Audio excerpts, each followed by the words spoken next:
All right. Hello, everyone. This is the Alpenglow Industries Wednesday solder session. Hello. I have Tommy Marshall of Oskitone with me. Woo! Hey, everybody. And, hey. Thanks for having me. And hello, Bob. How's it going? And yes, today we're putting together the Scout. It's going to be super fun. We printed these parts a long time ago, and they've been sitting, and we're finally getting around to putting the board together. So yeah, it's going to be cool, and we're going to make some music. So why don't I first get started with whatever is first on the instructions? Yeah, if I could grab the mouse here. So the instructions, Tommy has this online assembly guide. Oh, and yes, that's right. It's all on GitHub, and he has these awesome animations. I am super jealous of your cool animations. So yes, we are going to, and you have that cool time lapse too of it all going together, which is great. And choking hazard. Okay, I'll try not to eat the parts. Yeah, try hard. All right. So, and we have our wire strippers, and we have our cutters, and we have our soldering iron next to us here. And we have batteries that we'll grab in a bit. Oh, we do have headphones and our multimeter. And we got our PCB, and we have our little Hako vise there. Ooh, desoldering braid. We got that. Patience. Nope, none of that here. Sorry. Not right for us. We'll have to stop now. Cool. All right. So we already did all of the printing stuff. So we don't have to go over that, but yeah, I mean, I would say these all went together really well. We did a pause in the model here so that we could do a different color, or actually no. Oh, that's right. So we printed this on a FlashForge Creator Pro, and it has 2 nozzles. And so we loaded each color in each nozzle. And what we were able to do with its slicer is we were able to basically slice right under the level of the keys there. And we were able to do everything up to like kind of the key point, the black key tops in blue. And then we just transitioned to the gray and did the rest in gray. That's very cool. Yeah. There are other, like our other 3D printer is like, it's no longer made anymore, really. There might be some reasons for that, but it has some cool features to it. It just was not user maintainable, which that was its Achilles heel, because you have to be able to perform maintenance on a 3D printer. Like, yeah, and ours are still going, but yeah, it has a feature which is actually kind of cool, where it allows you to add a pause in the print, and then you can quick change colors and then continue. So we could have done it that way with that one too. But yeah, it's cool that so this all prints as one piece and all of the keys move. And then we printed the body. We went for like neon yellow because why not? And so we printed the body in neon yellow, and it even says Oskitone Scout in there. This is kind of a translucent color, so it doesn't have as good contrast with the Scout as we would necessarily like. But maybe what we'll do is we'll put some like nice shiny silver paint pen in there, and make it all cool. So yeah, but the cool thing is you can see, like, let's see if you can. Yeah, that infill, I see that. Yeah, you can kind of see the honeycomb and the layers through it, which I think is kind of neat with the translucent filament. But yeah, and there's this really weird structure here coming out in an angle that I'm intrigued to figure out what's going on there. Yeah, and then there's like a little battery holder, because you like make the entire battery holder yourself too, which is kind of cool. And ooh, I only just noticed this now, that the pluses and the minuses are actually printed in here. That's rad. Like, so totally no directionality. And then maybe my favorite part is the knob, because we had a whole discussion about knobs last time. And we did, yeah. Yes, you got to have the right knob for the right task for sure. So yeah, a little knob and then a little slider switch thingy for power. I'm guessing it's going to be the on-off button.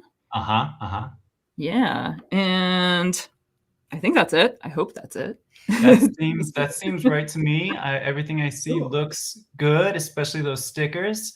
And the stickers. You got to have stickers. The filament is PLA? Yes, filament is all PLA for us. Okay, cool. Ooh, and so the first thing is actually to assemble the battery pack. Ooh, so maybe we'll do that. All right, I'm gonna try to zoom in a little bit more here and see about that. Boop. Okay, battery pack. So we got like these super cute little spring contacts. Yeah. Meow. And so, okay, so yeah. Awesome. The spring contact goes to the spot with a plus and the flat, spring contact, yes, goes to the spot with the minus and the flat part goes to the plus. That makes sense. Sort of like a battery. And they'll have a tight fit and I can use pliers to push and pull them in. So cool. So this guy, let's see. So this guy is the one with the solder on it. Okay. And then this guy is the one with the spring. And then, okay, so we got it facing this way, like I see it in the instructions. And then that looks right. Yeah. And then I think it goes this way with the tab that sticks out the bottom. So if I just push this in, tab will go through the bottom. Nothing's going to get bent or jacked. It's definitely a tight fit. Let's see. Got some pliers here.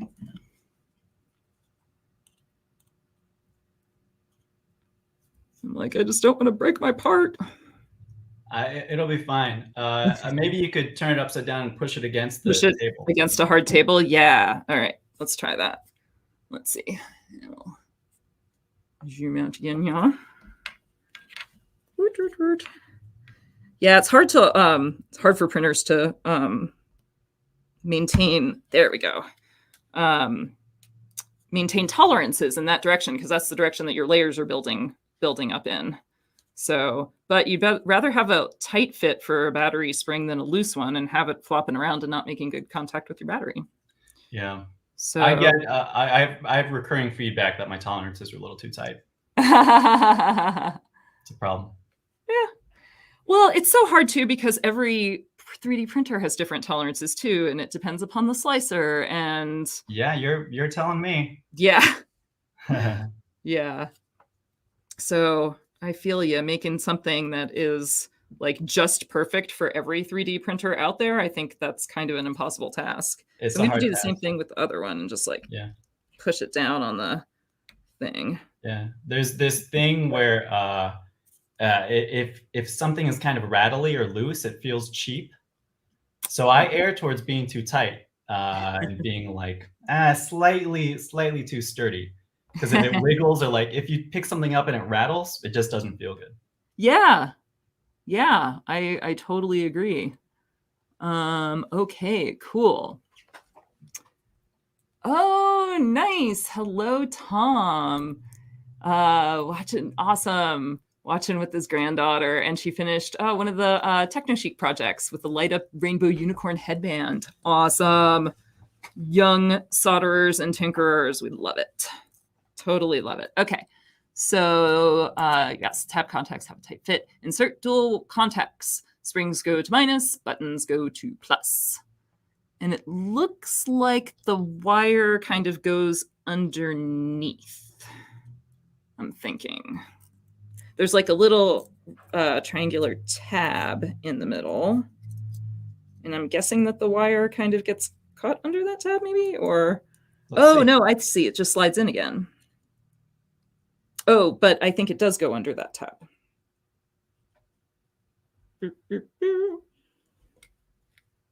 Sorry, I'm trying to do this and maintain a good camera angle on it at the same time, and I am kind of flailing. You're doing great. I'm doing great. Okay. Don't think about it too much. Just pop it in there. See if it works. I think it looks good. I'm not quite underneath on that side. Ooh, there we go. Got it. Yeah. Now, before we get before we move on, is that in the right order? Oh no! Dang it! Oh no! Oh no! We got it turned around. So okay, so that one's plus and that one's minus, and so okay, so actually that little tab is going to be on top. That's what messed me up. Okay. Right, but now you know how the other side works. Yeah. Okay. Oh, that actually snapped in super well once I did it the right way. Imagine that. Cool. Okay, so what I did was, okay, let me try the other side. Yes, now I have it the right side, plus minus. So I actually wonder if I kind of like held the bottom one in with my finger, or held the negative one in with my finger, and then slid the other one from the top on the other one. Let's see. Ooh. The negative one came out. And then, haha. Yeah, that worked better, I think. Oh, wait. Dang it. Negative one, get in there. Gotcha. All right, now you're good. Cool. Yeah, that's nice. And then, yeah, the bottom kind of just rests against that little shelf on the bottom, the wire that like goes across. Cool. Nice. Awesome. So, ooh, now we have to wire it. Right. And then test it. Cool. All right. So it came with wire. We'll go back out again. So I'm cutting it. It's 2 pieces of about 7 and 3 inches. And then, ooh, there's a little strain relief hitch too. Very nice. Oh, I see that now. Yep. And then we're splitting the bottom pair of wires and then putting it through. Okay. Bob asks, are those battery contacts available at electrical supply companies? Yeah, I got them on DigiKey. Cool. If you so all this is open source. If you go to the GitHub repo, you can find the bomb and search for it. Nice. So I have to. Not a special order, totally off the shelf. I have to say, when I saw this and that you had like that you basically had created your own battery holder, that kind of blew my mind. Because it just never occurred to me to create your own battery holder, and that you could necessarily even buy those things individually, right? So, I mean, of course it makes sense, but I had never even looked for them before. So you're not the first person to think that. I don't know exactly, but I feel like this kit may be one of the very, very few electronics kits where you make your own battery holder. It's a dubious claim, because I'm not sure if that's something to be proud of, but like I think it's kind of cool. I absolutely did play with off-the-shelf ones, but decided against them for 2 reasons. One is cost. These 4 metal things are a fraction of the cost of a plastic thing, and 2, size. Because the plastic thing is much bigger. I guess the third reason is that because it's my own design, it can snap better into the thing. You'll see later final assembly, but this kind of like clunks into the enclosure bottom in a way that would have been a little harder if I were tied to some other thing. Yeah, totally. I mean, it makes complete sense. I think it's kind of cool because it allows you to make the whole thing. I mean, you're already doing the 3D printed case, so it's kind of like, why would you then try to like buy an off-the-shelf battery holder that then you would have to sort of like incorporate into the case and, you know, use mounting hardware or something like that in order to like fasten or tape or something like that, right? So I think it's totally cool. Yeah. Totally cool. The extra cost here, you keep going while I talk, but the extra cost here is that, yeah, we're losing like 20 minutes to make this thing when it could have just been some off the shelf part. I think that's like the real problem with this, which I am, you know, I'm kind of okay with. If I were a good educator, I would write a whole thing on whatever, how batteries work and how batteries and series add together, and how if you take apart your remote control, if you like look in any, you know, whatever old Game Boy or something, and you look how the batteries are arranged, they're always like this sort of zigzag pattern so that they can all add up in series. And that 3 1.5 volt batteries make 4.5 volts, and how that's like within the range of the supply voltage for this thing, and blah blah blah blah blah. Yep. And you don't necessarily get that education with a off-the-shelf component, but I'm rationalizing. No, it's all good stuff. I mean, yeah, until I started designing with electronics, I definitely never thought about like, oh, why do some things only use 2 batteries, and why do some things use 3, and why do even others use 4, you know? Right. And then you start to, you know, think about all of that stuff. Okay, well, how am I powering it? How many batteries is that going to take? How much space is that going to be? Like, maybe the weight is an issue. Yeah. So yeah, definitely. All right. I'm going to strip my battery here. Maybe it is not quite 22. It's like 24. There we go. Bob asks if the Scout runs off 5 volt, 3. So it's 3 AAAs, and depending on the chemical makeup of that battery, it's 3.6 to 4.5 volts.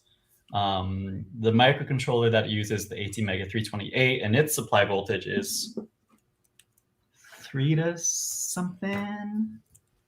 3 to basically 5. I mean, it can tolerate. Right? It can, yeah, and 3.3 is definitely good. I'm not sure what the very low end of the range is. It's 1.8 to 5.5. Yeah, 5.5 is pushing it a little. Like, is that the absolute max, or is that operating? Yeah, according to my cursory Googling. Yeah. And then the Scout uses 2 chips. One is this microcontroller, the ATmega 328. The other is the amplifier, which is a Element 386. And the supply voltage for that, I think, goes up to like 12, maybe 9. Yeah. So this is, op amps tend to have a wide, higher voltage range. So this is kind of on the lower range of the supply for the 386. So it's a little underpowered, but it gets the job done. Yeah. Yeah, the max is like 12 or maybe 18, depending on the chip. Yeah. Right. So I got my orange soldered to minus, which is kind of messing with my brain, but that's okay.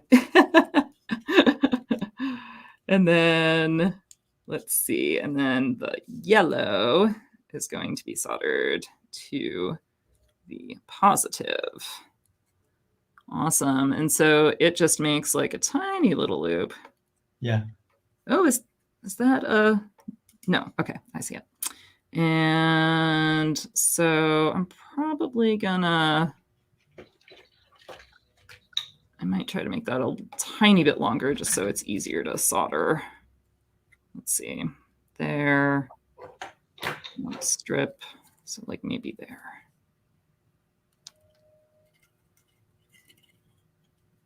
Cool. Awesome. So tell us more about...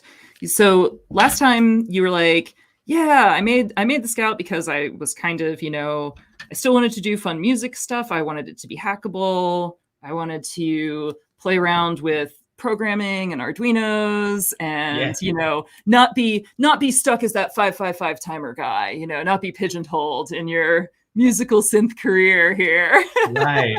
Yeah. Last time you had me on a solder Yeah. sesh. You put together the APC, Mm-hmm. which is based on the 556, which is two 555s, the old timer chip. We also talked about the Poly 555, which is the instrument that uses 20 555s, blah, blah, blah. I was Mm-hmm. like, no more 555s. Yeah. I want to do some, I don't know, write some code. Yeah. I don't remember if I had the Scout done yet or released. I don't remember the timeline. You Doesn't were matter. just about to release it. I Is that think right? you might have held up one and showed it, I think. But yeah, it was like right before you released it. And the Scout has been cool. It's my best selling kit. Nice. And it's fun. I've seen a handful of folks do some very interesting hacks with it.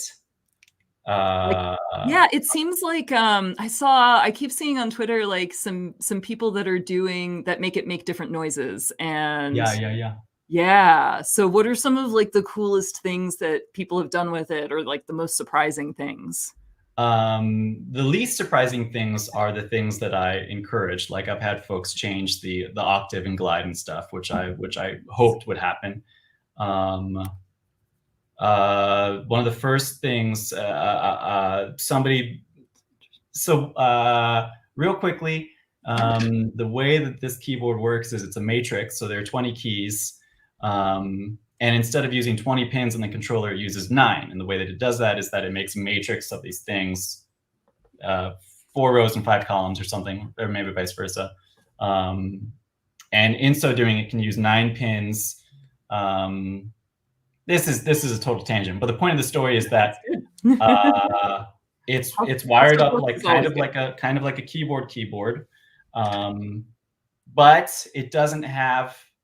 It does a weird thing called ghosting, which keyboards do, where if you hold down too many keys, it doesn't really know what you're trying to do. It gets confused. And there are ways to get around that in hardware, but it requires more components. It requires a diode at every switch. And because I was trying to make the Scout as simple as possible, the heuristic I was aiming for is the least amount of time to make music.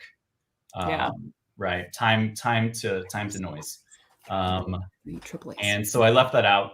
And so one hacker sent me images of him putting diodes onto every switch so that he could make it do like pseudo poly stuff, pseudo polyphonic, and like arpeggiating through these notes, which is interesting, not very musically useful, but kind of cool.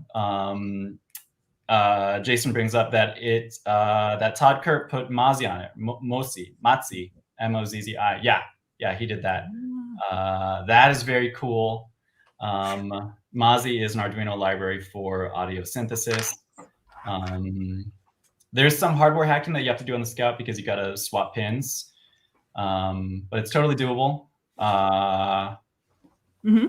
And yeah, pretty cool. There, you'll see on the PCB that there's like a row of all the unused pins on the 328. And I think I've labeled it like hacking or something like this. Hack. I'm waiting to see if anybody uses those pins, because it's a lot of like, it's all the vestigial analog inputs and stuff. Interesting. We'll see. All right, we got 4.909 volts. Jason continues to ask, has anyone gotten MIDI out of it, if that's even possible? Nobody has yet. I do think it's possible. I'm waiting to see if anybody does it. Yeah, cool. I also had MIDI on the list of possibilities, but I scratched it out because I didn't think it was worth the effort. Definitely a later keyboard out of me will have MIDI. really like this battery holder. It might be my favorite part. Right? Isn't that gratifying? Doesn't that feel good? It does. And, once the batteries are in, it's also like very solid too, so, and yeah, the batteries fit in really well. And, now my mind has been opened up Yeah. to the fact that I too could make my own battery holder if I so desire. So that's super awesome. You absolutely could. As I was making this, because I designed it in OpenSCAD. OpenSCAD is a programming language, and as I was making it, just as a test, I wanted to see like, can it do N batteries, and how does it respond to that? Yeah. And I was joking on Twitter. I like briefly entertained the idea of like spinning out an arbitrary N battery holder company. I will make you a battery holder of any number of batteries for Nice. I like it. No, I don't know. I like it. Cool. So I think we are done with the battery holder. We're into soldering. Awesome. Okay. So we will zoom in here for maximum soldering while still being able to focus, maybe not zoomed quite in that far. There we go. Awesome. Cool. So we got this. And okay, you guys can see about there. All right. Just making sure I'm not going to be soldering off the camera here. So many more considerations when you're live streaming.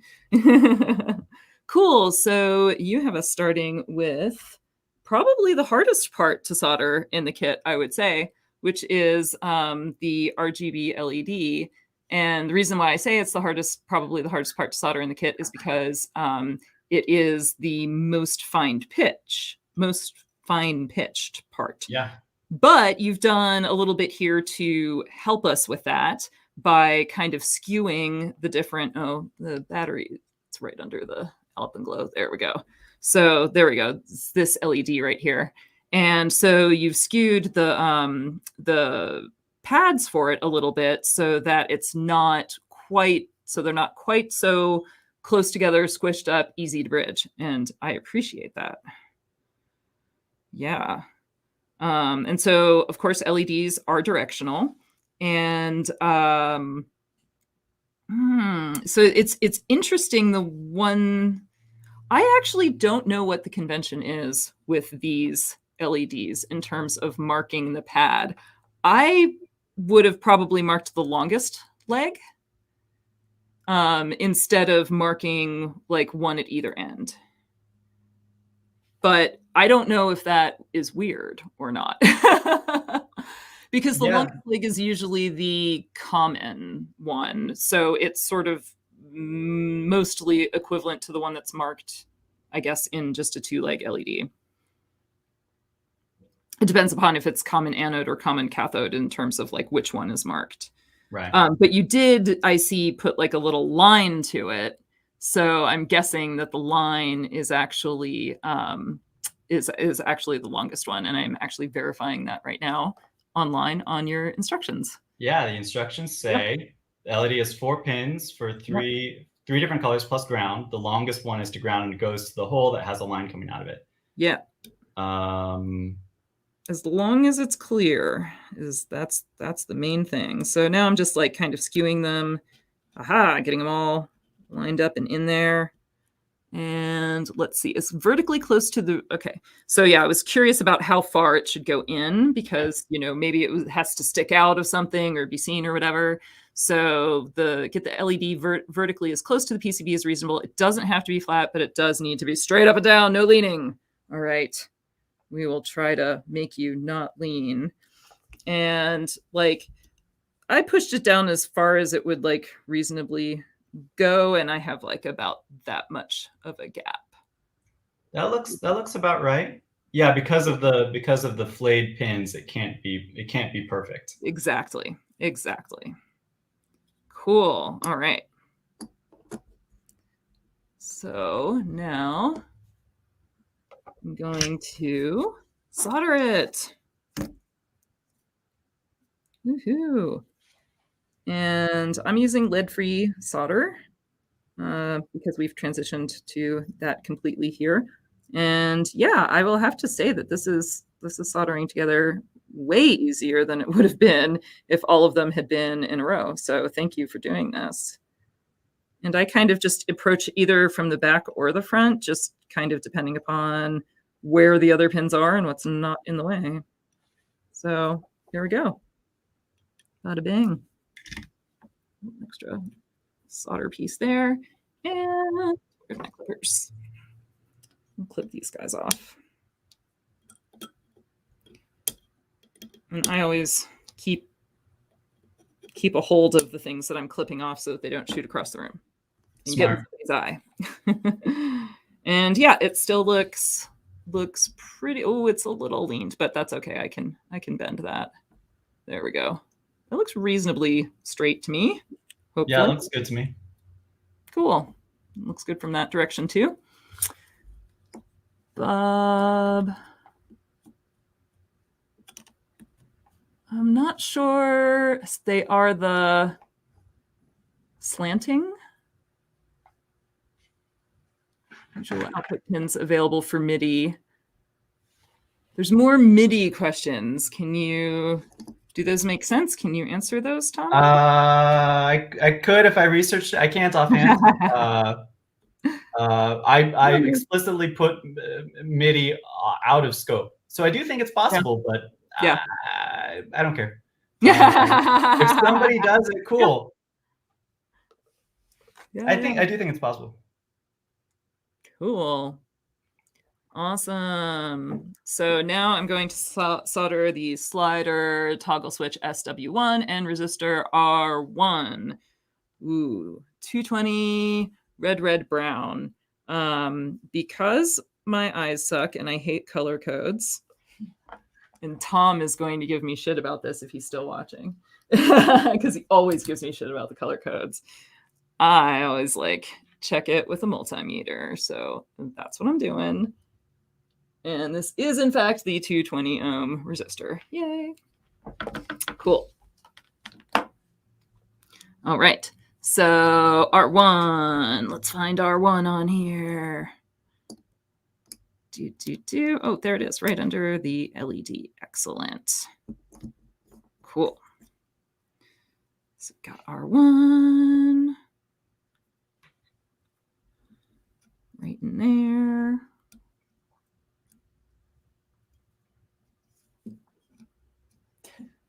Cool. You're colorblind now, Tom? Haha. So you're using multimeters now too. Excellent. My argument is that it's just very difficult to tell the red from the orange. And especially when you add in the blue background of 1% resistors, it really is quite difficult to be certain of the colors. And it is easier to be certain of a multimeter. So I'm going to do that one first, and then I'll do the switch. Cool.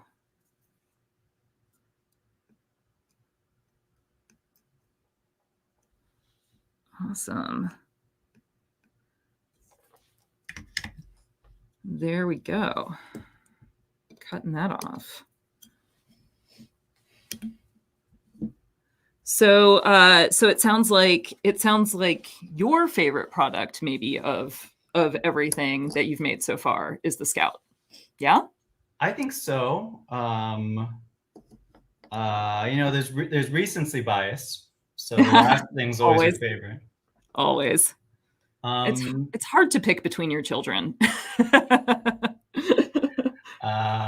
Yeah, then it's the baby. The baby's the favorite. Exactly. Not kid ourselves. Yeah, the Scout is cool. It's probably not the coolest in the midst of a chip shortage. It's currently the one I'm worried most about. We'll see. We'll see what happens.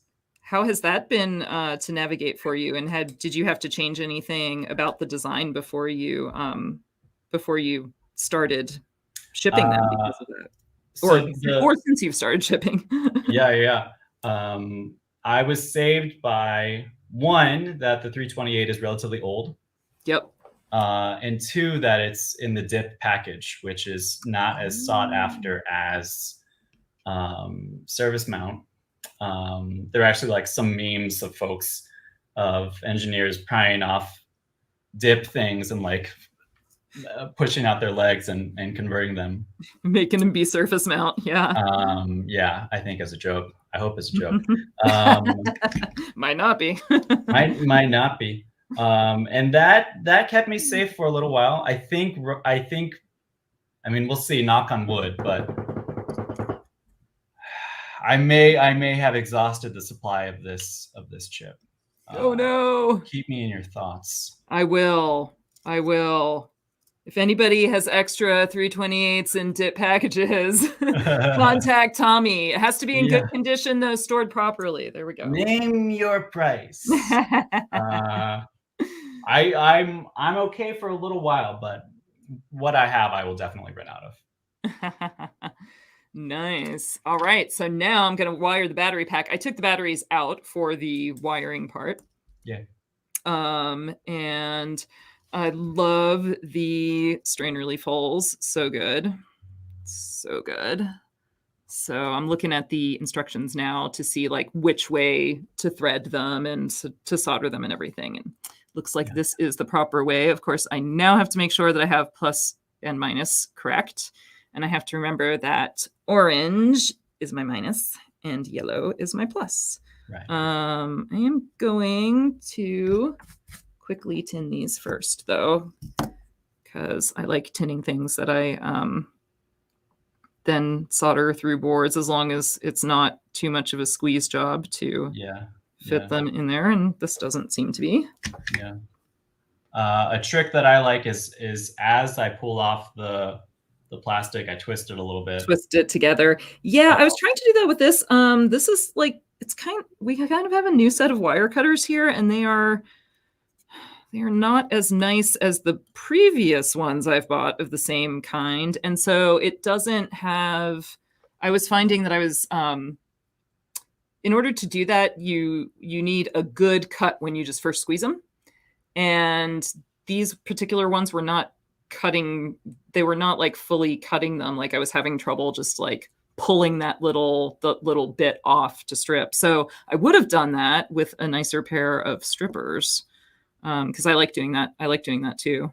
Makes everything super tidy. For anybody following along at home, Carrie's got a ribbon cable that has yellow and orange. Mm-hmm. Your cable might look different. The common convention is to use the darker color for ground. Yep. So here orange is ground. Yours might be like green and blue, or red and black, or anything. But if you always just kind of follow that convention, it'll make sense. Yep. All right. Cool. So you are wired in now. I was careful on the underside to, have those nice and separate, not shorted together. Mm-hmm. Confirm, double, triple, quadruple checked that yellow is my plus and orange is my minus.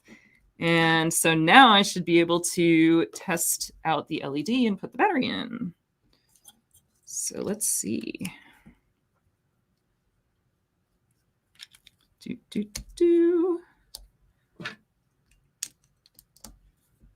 And moment of truth. Boop. Yay! Yay! Boop, boop. Pretty good. Cool. Awesome. So I'm going to take these batteries out again, I guess, because I'm going to do more soldering. Yeah, you might like that because it's less weight dangling around. Yeah, exactly. Exactly. Don't want to wear out those wires.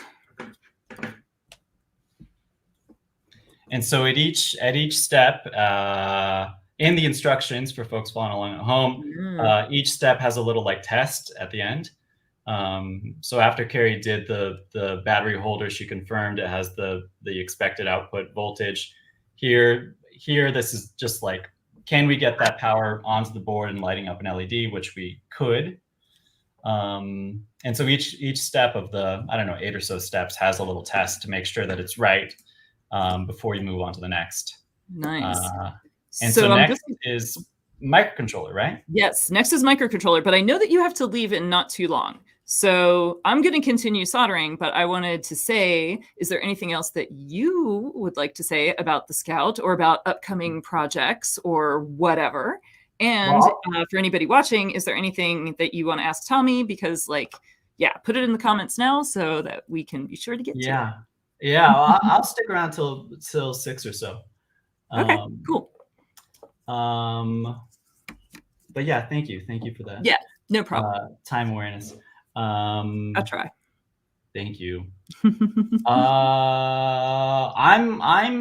excited about the Scout and what it opens up for me. I am planning a Scout 2.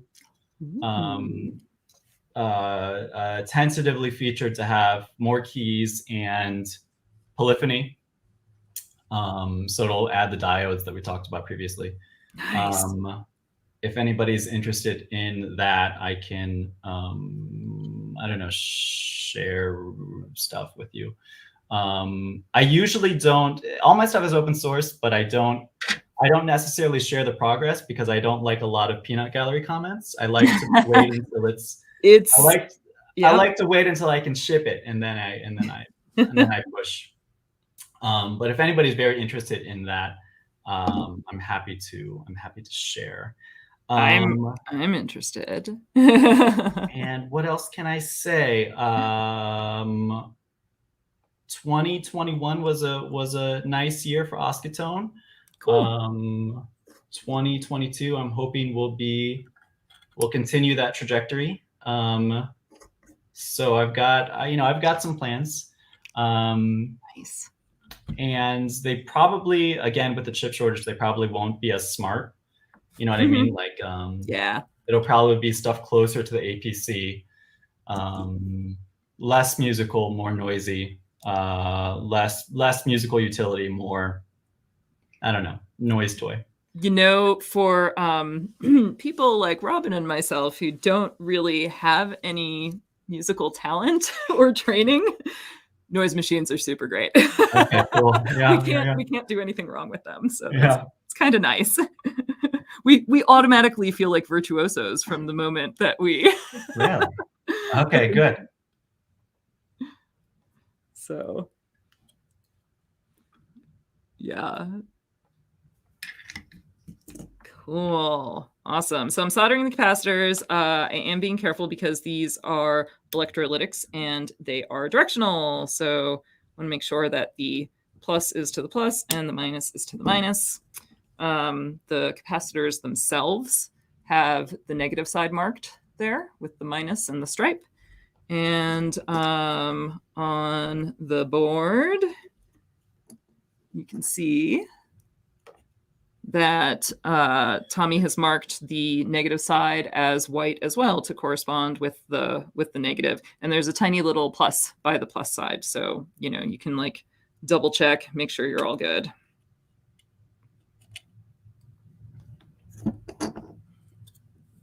Do you have that in the right spot?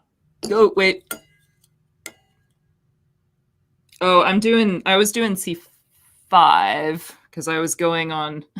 I tend to C1. What's that? Do C1. I did C1 already. Oh, you did? Yes. So the C1 was the one that I just did. You're skipping ahead. It says solder capacitors C1. Oh, but now you're doing C5? Right. So yes, and that's what I was going to say was that I'm like, when you said that, I was like, oh, the directions say C2. But what I'm used to doing in kits is soldering all of one type at the same time. So that's why I was like, oh, this is the other capacitor that is, you know, that is the same. It's fair. It's a pro move. You know, for folks following along at home. I solder for assembly efficiency and then just hope it all works when I power it on at the end. Yeah. Okay. But no, I like what you've done. I like what you've done here. It's definitely different from my usual MO, but it makes a lot of sense for people who are new to soldering and who maybe don't have as much experience with troubleshooting or just with soldering in general to know about directionality and things like that. So I think this is cool, and I will try to follow the instructions properly. No, you don't have to. Do your thing. I just wanted to call it out in case anybody's trying to follow along with this. That is true. Carrie is not following the directions. I'm not following the directions. What else That's is new? Okay. So now I'm trying to find C2, and I think yes, it was underneath my little clamp there. At the beginning of the instructions, admittedly the assembly docs are kind of long, but I have a call out that says, note for the experienced / impatient, the guide steps are intentionally ordered. If you don't want to follow the guide, that's okay. But then you're not allowed to email me.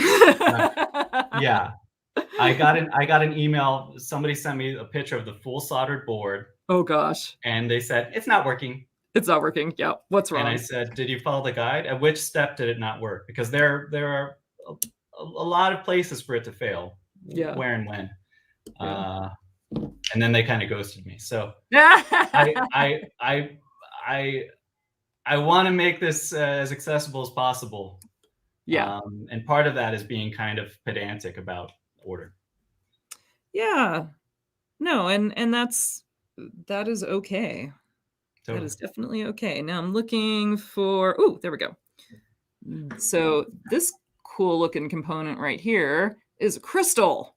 And this is interesting. It's, a lot of times with through-hole crystals, you'll see the can style. So the two-legged can style. This is slightly different. Looks like a right. Yeah, the two types of crystals that I know about are is it quartz? Whatever. It's a crystal which has 2 pins. Yep. And then this is called a ceramic oscillator. Yeah. I assume it does still have a piece of crystal in there. But the key thing that it has is that while it's not, I think the con about it is that it's not as efficient. But it uses with the real crystal, you have to add these other little capacitors. Yes. So with this thing, it has another pin, but its caps are kind of built into the blob. Yep. Is that accurate? Yeah, I would say so. I actually have not used very many ceramic resonators. Ceramic resonator, yeah. Yeah, but I mean, the basics of what you said are totally on point. They usually use a little bit more power. It depends. Traditionally, they were not as accurate. Like you could get crystals that were more accurate than resonators, but that might sort of be null and void these days. That as things get further along and better, and as time goes on, there tends to be less difference in accuracy. And unless you're doing something where you need to keep track of time super well over many, many years or something like that, then oftentimes it just doesn't even matter. Yeah. So yeah. Oh, I like it. Bob has ideas to hack his Poly 555. I support it. Yeah. I support it, Bob. That sounds tight. Like it. So yeah, okay, cool. So we got the crystal and resistors R2 and R5. So we got another one of the 220 ohms, which I believe is this guy. We're gonna measure that. Yep, 220. And I'm actually going to put that in right now so that I don't lose track of which is which. And let's see, R2. I like this because it's always also one of those can you find the hidden object puzzles when you're putting together a circuit board, Ooh, yeah. I'm going to be totally anal about this and make it be in the same direction as R1 so that the colors line up nicely. I do the same thing, and everybody can notice. Anytime anybody sees it, they say, "Hey, I noticed that you lined up the color codes. Nice work." Nice. No, nobody does that. I usually don't do that, actually. I think it's because I'm actually going slow and sort of taking my time and being careful about it, that I am making sure this one's our 10K. It is indeed our 10K. And this one is at R5. And so let's see. Did you use KiCad to lay this out? Absolutely did. KiCad. Awesome. Yeah, I haven't switched over to 6 yet, but I have downloaded it, and I'm excited for that. Yeah, me too. Same here. I played around a little bit with their nightlies, which were almost at 6 at that point in time, and they were really cool. So I'm excited. That's like, we should do that next week. We should update all of our stuff to KiCad 6. Yeah. So tell me about the animations, because I mean, that's kind of your background though, right? Is more design and like doing that stuff day in and day out. So it's probably like no big deal for you. But for me, it's just like, damn, that looks so pro and cool. Like, can you tell us a little bit about like making those? Apps. I would love to. I use the CAD program that I use is a programming language called OpenSCAD, OpenSCAD. And I'm some kind of software engineer. So I tend to think in code, and I have a background in making websites, literally writing the code that says this website should look like this. As you resize your window, it looks like it does all this stuff, writing animation code, blah, blah, blah. In college, I did a lot of like Flash animation stuff when that was cool. Nice. Yes. I want to see some of your old Flash animation stuff. It's not the best. Yeah, that harkens back, doesn't it? Viking Kittens era, man. Exactly right. Badger. Yes. We're old. We're so old. We're crossing over though. We're so old. We're cool. Okay. That's what I keep telling myself. Okay. Yeah. No, that's all right. So I like animation. I watch a lot of cartoons. Great. And OpenSCAD isn't really designed for animations, but you can do them in it. So is it more of a mechanical CAD package? I don't know anything about OpenSCAD. Okay. Yeah, it's really made for like making gears and stuff like this. Cool. It's definitely not. It's not like Blender. Like you're not going to be doing any character animation in it because everything is mathematical. You know what I mean? Like it's mechanical design and everyth's dimensional kind of stuff. Yeah. Fully parametric. Yep. So like if you're animating an arm, you can talk about like the angle of this and stuff like this, but to do a full walk cycle would just be like trying to write an algorithm for nature or something. It would not work out. But it is very good at doing stuff like I don't know, an enclosure kind of opening and closing, or like the parts of this thing like kind of flaying out and doing weird stuff. It seems superfluous, and a lot of it is, admittedly, but I use it a lot for checking to see that things work the way that I expect them to. So in CAD, there's an idea called like a CAD explosion, where you take all the stuff and you kind of like tear the sandwich apart. So that way you can see how like the layers go back together. And I'll do that with my stuff too. Like I will animate I have the APC, for example, its enclosure slides together. And so when I was writing that code, I animated how it slides so I can kind of watch what it looks like. So it's sort of like my visual test to see if it does what I think, because OpenSCAD doesn't have like collision detection. It's not like a fully featured CAD thing. It kind of relies on the programmer to do that kind of checking. It's a little bit naive. So I use animation for that. I also just like it.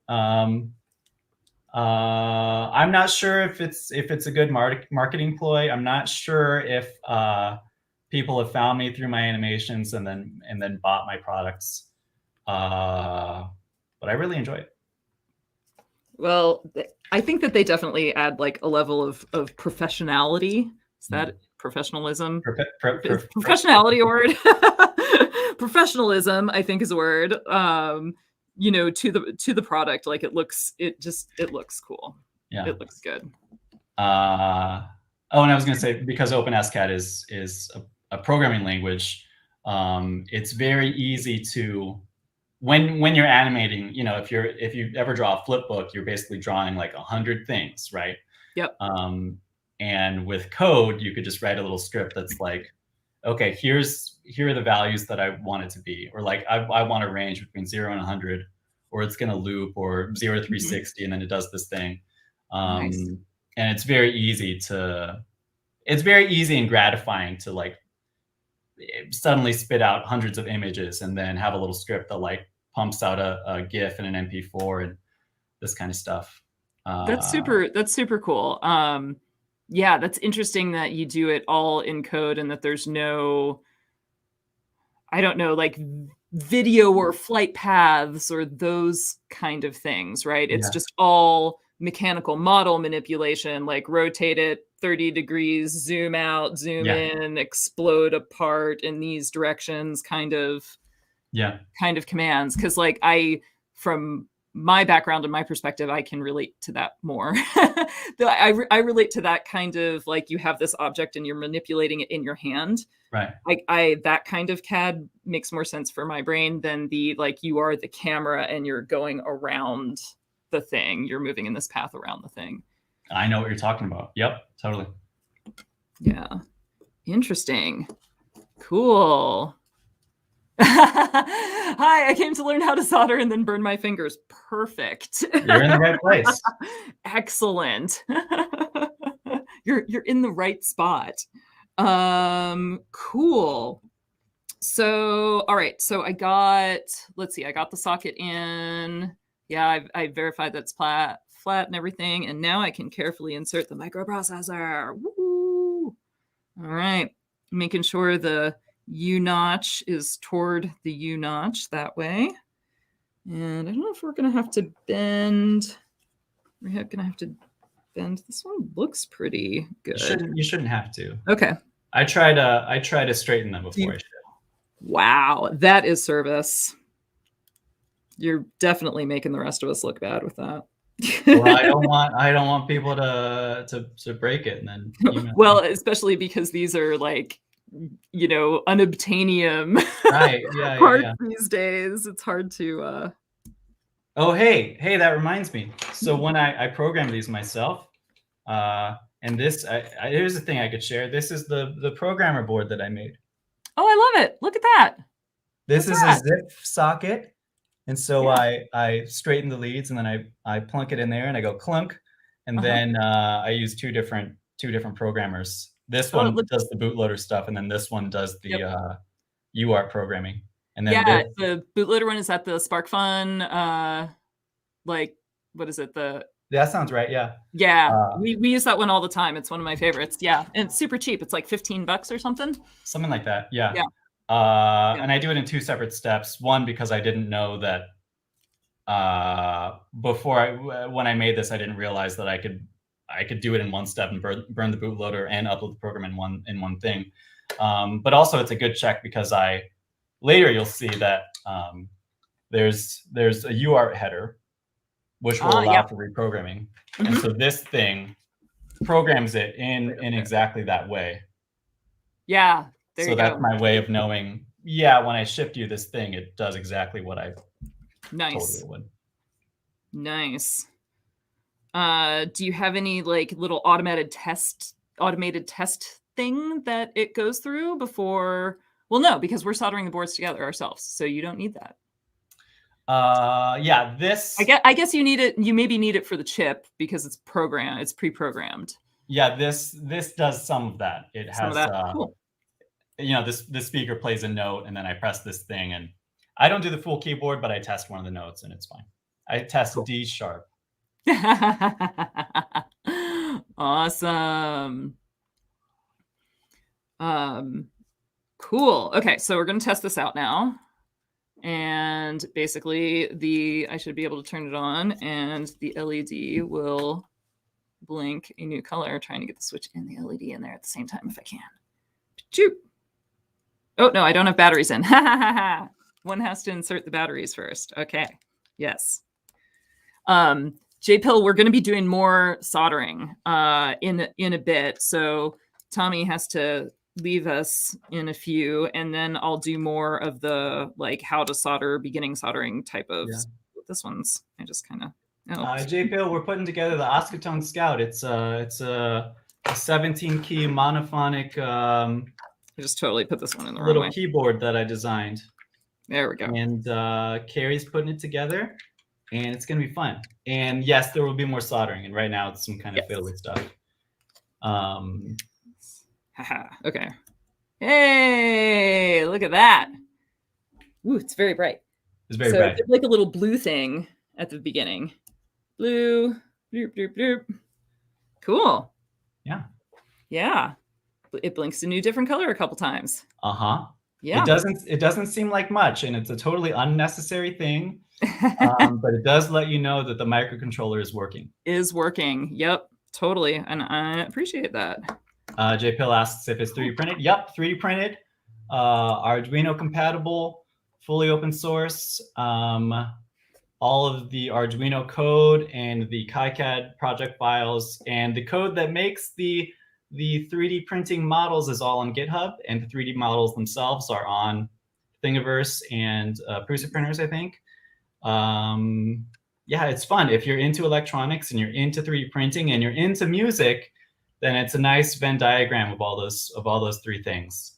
And if you're just into one or two of them, then you might also like it. Definitely. Okay, so hey, I wanna peace out so I can go make dinner for my people. But everything looks good so far.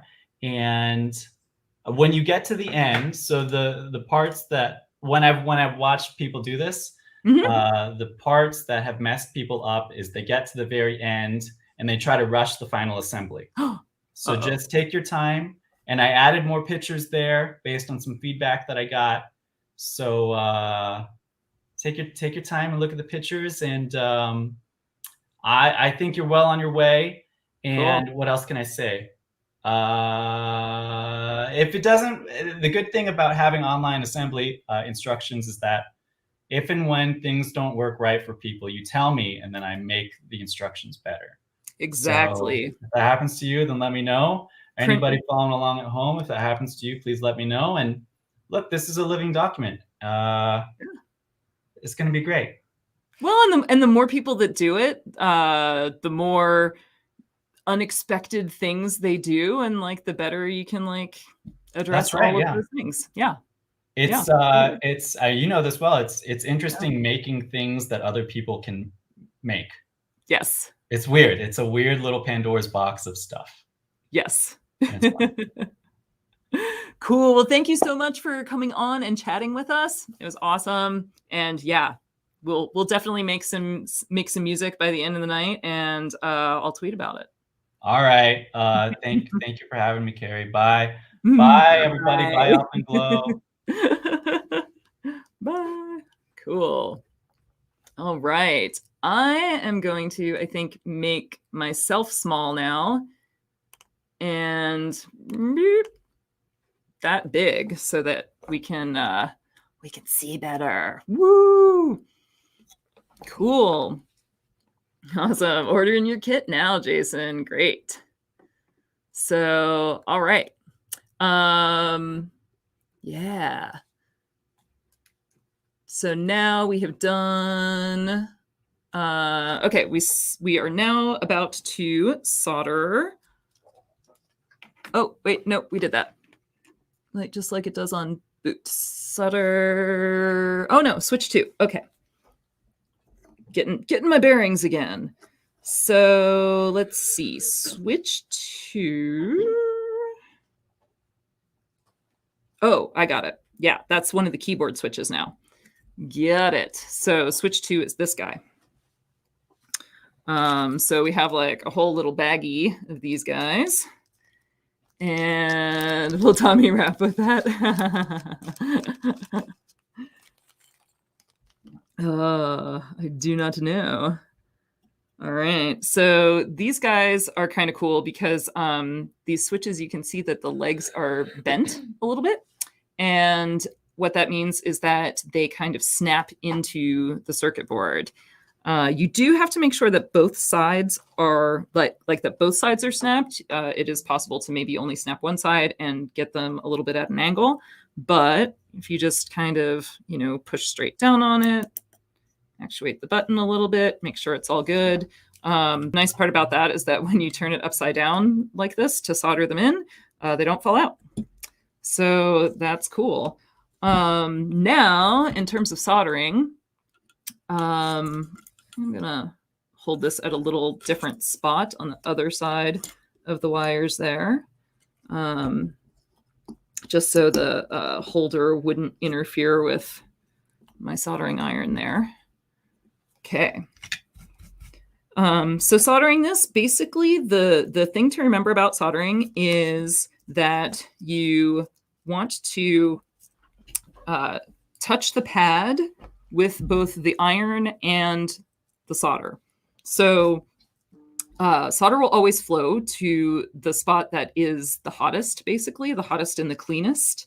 And so a lot of times it's not so much on this part because this part has very short little legs that barely protrude through the board.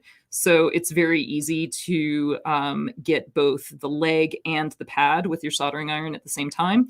But when you're doing resistors or something that have long legs that you then clip off, a lot of times people will try to will try to solder it a little bit too high. They'll be adding solder to the leg, but their iron won't be touching the pad, and then it doesn't flow down to the pad because the pad's not getting heated.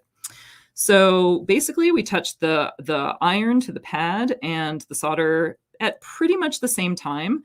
You can touch the iron to the pad like just a little bit beforehand, and then it should all flow. There is flux inside of this solder, and flux is a mild acid that removes oxidation and impurities.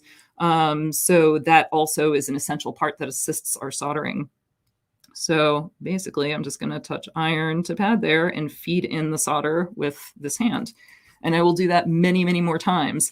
It happens kind of fast, so, it's not really possible for me to like slow-mo solder, but I will keep at it because there are going to be a lot of switches.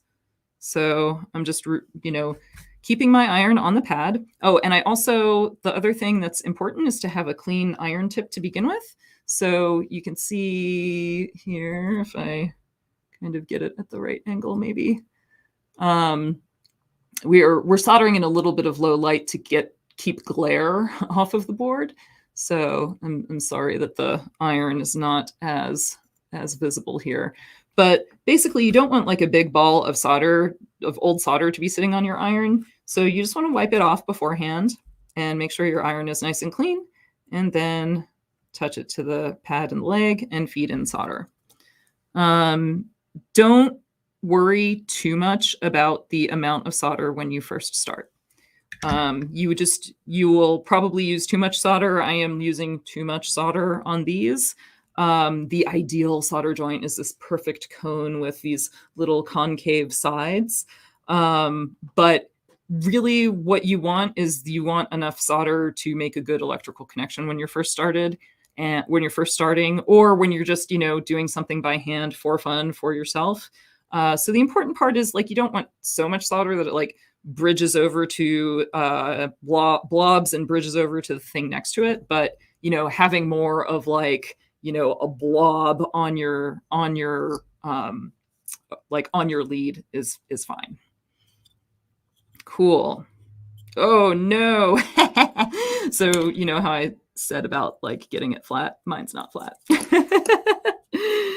It might have moved during all that talking, or I might not have pushed it in as much to begin with. So we're going to see if I can fix that here. This one might be a little bit tricky to fix because, okay, I can feel it kind of. I'm just pushing on the other side while I'm soldering, and I'm kind of going back and forth there. And it does get hot. I should be using like a little finger cut. Oh, that's what else I got at the dollar store. The dollar store had some nice little like rubber finger cuts. Really? Yes, bright pink, kind of thick. I was like, oh, I wonder if these are any good. That's really weird that they carry those. Three for $1. I liked how it was a set of 3 too for your 3-fingered operations. Yes. Okay, that's better. I could probably even make it a little bit better here. I'm trying to show you. It's like, so you can see it's not, it's like, it's a little bit canted. It's a little bit canted, but it will very likely be fine. When in doubt, use a hotter soldering iron, right? Totally. So I'm just gonna try like one more little adjustment here. I can kind of, hear it squeaking. It'll kind of squeak as it moves, a little bit through the joint there. And there, I think that's about as good as I'm probably going to get it for right now. And yeah, I think that it'll work. If we have one weird key, it's my fault. All right. Here we go again. Yep. Hopefully StreamYard has fixed this. Yep. Yay. Cool. Now, all right. So he has us testing it again, which I suppose we could do. And so quick, put my batteries back in. I never like to solder something with batteries in because you're like, everything should be controlled through the switch, but you never quite know that for sure. So, all right. So now when we press the button, hey, it changes color. Yay. So that all works. Awesome. Yeah, so I just like to take the battery out when I'm soldering. Also, then it's not like kind of heavy and dangling from the wires there. Yeah, cool. All right, so we did that part of the instructions. And, make some noise.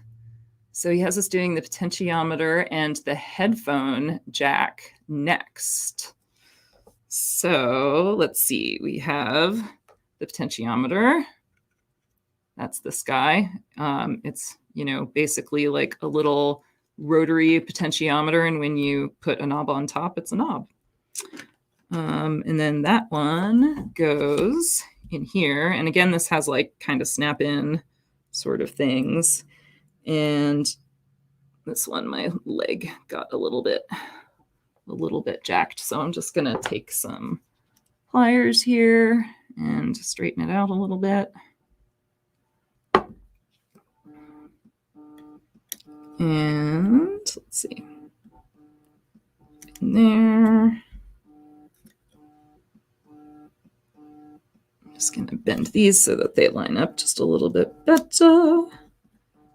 There we go. These pots tend to, take a little bit more force to get in. But now it's in, and now I'm like double checking this one that it's in fact straight, because that's probably a little more important. But that's looking pretty good, like it's fully seated.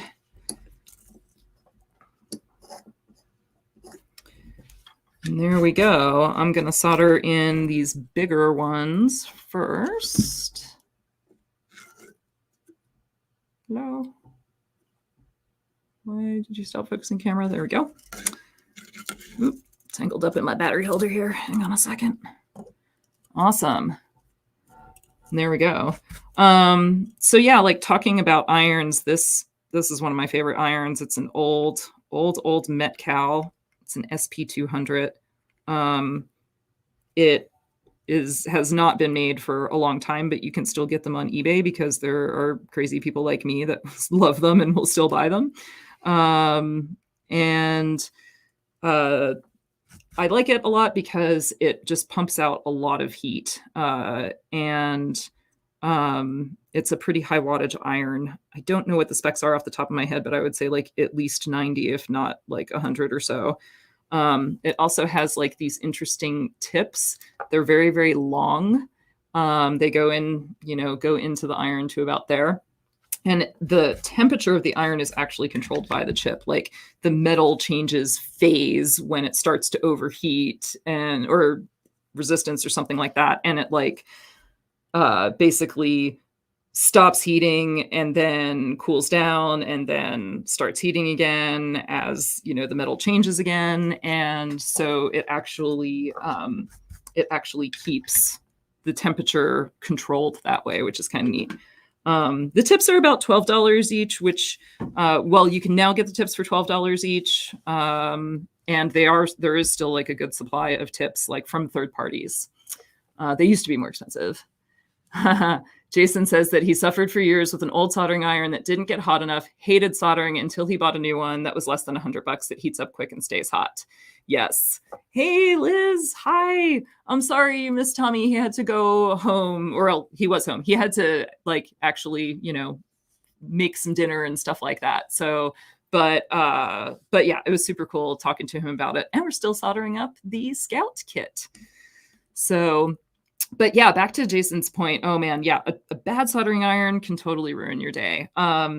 There are a lot of soldering irons out there. Just looking at the next thing to solder here, R3. There are a lot of bad soldering irons out there. There are a lot of really cheap ones that are only 30 watts or so. Just don't even bother with them. They're not worth it. There are lots of cheap like Wellers and Radio Shack things and stuff like that are just not very good for this. There are some cheap irons though that are actually like not so bad. There's some just Chinese brands on Amazon that we've picked up recently that we've played around with, that they're not full stations. Like this handpiece is like a separate piece that plugs into a soldering station power supply that then plugs into the wall. These ones, the ones that we've been playing around with, they just like the whole pencil iron just plugs straight into the wall. And some of them are pretty darn good. But it's all a matter of that wattage. So if you find one of those that's like around minimum of 60 watts, I would say, 90 watts is even better. I mean, we found one with a little digital display that you can, control you can set the temperature on that is 90 watts. And it was like $25 on Amazon. So, not that bad. Very, very reasonable. But yeah, you can get like a little bit of a nicer station for about $100. The Hakos are pretty good. There's like this there's a blue and yellow one. I think it's only 60 watts, but it has a nice selection of tips and seems to regulate the temperature pretty well. And it's the FX888D, and that's right around $100 and is available like at a variety of places. So that's a good soldering iron that I would definitely recommend. Yeah, let's see what else. R3. So R3, we're going right here, 10K, just making sure. There we go. Also I like having Flux pens around. They are super handy, and what they allow you to do is kind of rework your solder a little bit more and make nicer joints. So here, there's Flux within the core of the solder, and that's helping remove oxidation and impurities and make nice joints. You can also, if you want, and there's kind of enough in the core to make soldering super easy, so I'm not like pre-fluxing anything, but there are also these Flux pens that you can get. And the Circuit Works ones by Chemtronics are pretty good. There are a whole bunch of other ones that are good too, like Kester ones are pretty good. And there's another brand, Chipquick, makes some decent ones too. And it is for lead-free solder, not lead-free flux. All flux should be lead-free. And it just means that lead-free soldering you need a higher temperature in order to do it well. And this kind of flux just withstands those higher temperatures a little bit better without like instantly burning off. And yeah, lead-free solder is a little more difficult than leaded solder, but the formulations these days are pretty good. We prefer 2 solder formulations for lead-free. We prefer ones that have a little bit of silver in them. So you'll see percentages of like tin, silver, copper, and some of them will just be tin and copper. Those flow like just a hair, not as nicely. The ones with silver, of course, are more expensive because silver is expensive, but it tends to just make a little bit shinier and nicer joints. So yeah, feel free also, JPill, if I think that's what I'm seeing. Yes. Feel free to ask any more questions as as I'm talking and as you're watching along. Cool. Okay. So RV1 and headphone jack J1. There we go. So this one right here, which is going right here. And so the headphone jack doesn't snap in. So I'm just going to keep holding it a little bit while I'm soldering it. And so this is actually a case where it's nice to flux things first a little bit. If you're holding in a component and you can't take a hand off so that you have one hand solder and one hand on the iron. If you add a little bit of flux first and then get a little bit of a ball of solder on your iron and then add it, it'll just flow a lot nicer. Because when you put a ball of solder on your iron, the first thing that happens is the flux is going to boil off. So really, that's why you want to add solder and the iron at the same time, so that flux doesn't boil off and does its job of cleaning. But when you're holding something, you don't have 2 hands free, so it's better to flux, because then when you have that ball of solder on your iron, by the time you get it down here, most of the flux is kind of gone, but you'll have flux on the pad, and that will just smooth things out. The other thing is when I'm doing that, I don't worry too much about that first solder joint. I just get it good enough. It's called being tacked down. So I just get it good enough to kind of stay in place. And then I will solder the other pins so that it's like firmly in place. And then I'll go back to this one, which is only sort of half soldered. You can see that there's still gold around the pad there. And then I will solder it, with the solder in hand and reflow it, and then it'll be nice. So yeah, that's how you can do components like that audio jack. Sweet. And yeah, so Tommy says in his instructions that you can use a bit of tape or blue tack adhesive to hold this in place as you solder. That is also an option. We call blue tack Smurf poop because that's what it looks like. It's that little like sort of rubbery poster tack that you can like get at Staples in a variety of places. Yeah, Liz rocks a Hako. Yeah, the Hakos are good, and they're such cheery colors too. I like their color scheme. It's like, oh, it's my soldering iron. Yep, SAC, yeah, 3305. Yeah, that's a good formulation for sure. And yes, and it's lead free. All right. So what do we got next? I think we might have a test. Okay. So I'm supposed to get some headphones you wouldn't mind grabbing that, I'm going to grab some water because I'm about ready to cough. I've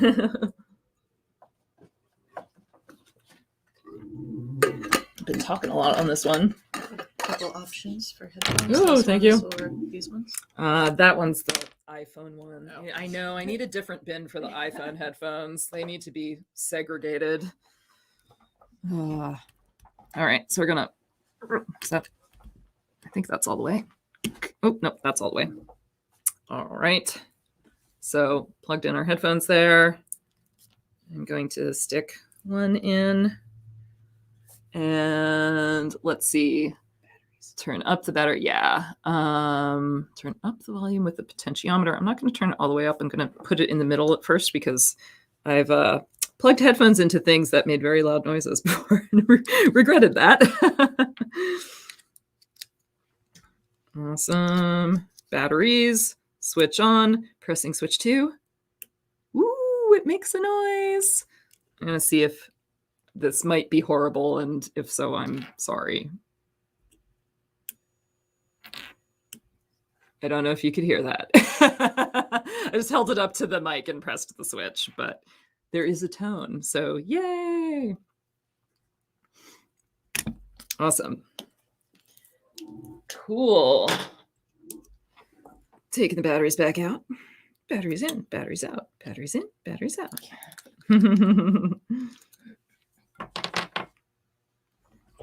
Cool. And excellent. Jason learned about SAC, about the tin silver copper percentages is what that stands for, SAC, when you see that on lead-free solder. It is a little weird though, because a lot of times it's like point something. So they might like say 0 or something, and it's not quite 0. And sometimes I've also seen just tin copper be described in terms of SAC with the silver being 0. So the bottom line is just look at the actual percentages before like making your purchasing decision. That's it. Because you might be like, I thought this was SAC solder, and it was like, oh yeah, but there's no silver.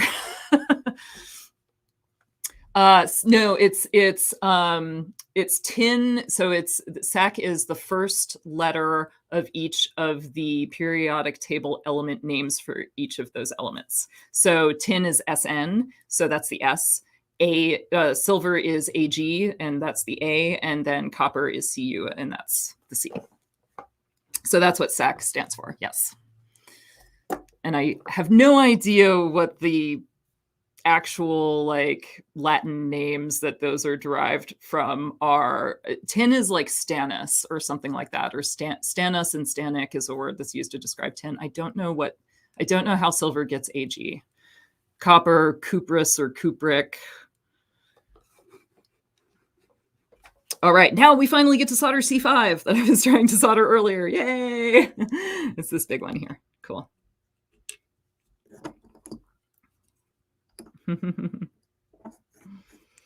And so this one actually is a pretty good one for the candidate of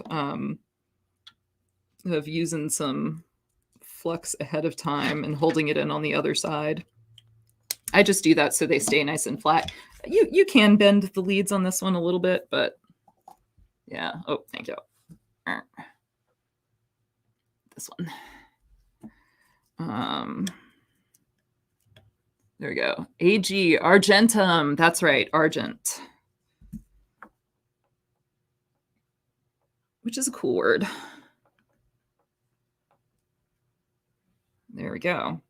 So that actually flowed really well because like for a first little tack down joint, because I had pre-fluxed it. I probably don't absolutely need to go over that again, but I will because I always do. So, and when I'm doing that again, I just add just like a little bit of solder. And then clip the leads, making sure to grab the ends so that they don't fly off. All right, so C6 is this one, and where are we? Ah, right there.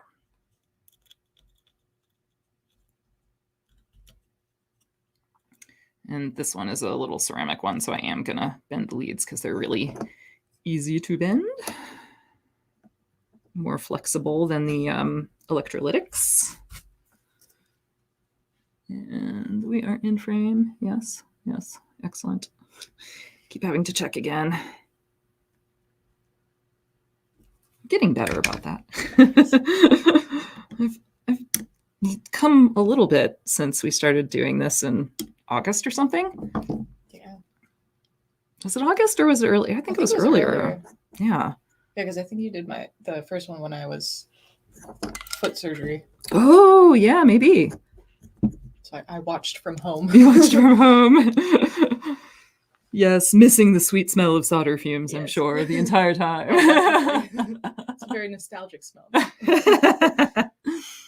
For me, okay, so R4 is 1 mega ohm, which is the resistor body may be blue in your kit, which it is. Excellent. Yeah, the nostalgic smell for me that just like takes me back is tap magic. What is tap magic? It is a liquid. It's kind of like, it's a lubricant, I guess is the proper term. So it's a lubricant that's used for making threads in metal things, for tapping metal objects. And the reason that brings me home is because when I was in college, that's when I learned how to use machine tools like a lathe and a mill and stuff like that. And like the machine shop would always smell like tap magic. And so it was sort of my happy place because I got to actually make things with my hands rather than just, do poorly on tests. So yeah. So yeah, machine shop was my happy place, and like tap magic just makes me like, oh. Well, yeah, the name like tap magic. I know, right? Tap magic. And it does have like this very perfumey smell. It's hard to describe, but it just like, it smells good. It smells like glitter. You're gonna get me to go to the hardware store just to sniff tap magic. I'm gonna get some weird looks. We'll buy some just for huffing purposes.